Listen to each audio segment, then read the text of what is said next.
Guys, good morning. So, nag-decide na ako i-salt bath ko to ng bigyan ko ng elliptic shock yan. Mataas na salt content 1.1 to 1.0. Pagkatapos siya masalt bath dito mga less than 2 minutes. Transfer siya dito Elbagin for 2 hours. Tapos sama na natin sa may pan. So let's go.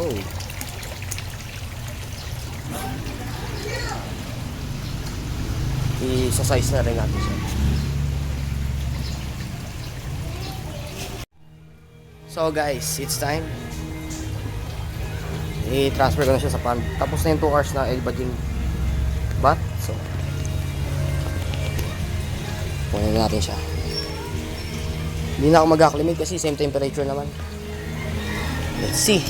Ingat natin. Kalmado. Oh. Look at that beauty.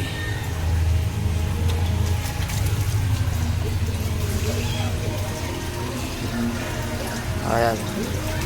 Habulin na siya dyan. So ayan na. Andyan na siya. Hindi nga lang makita kasi yung oxygen natin.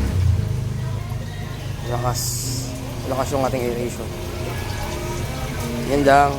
Obserbahan pa natin sa mga susunod na oras. Bye.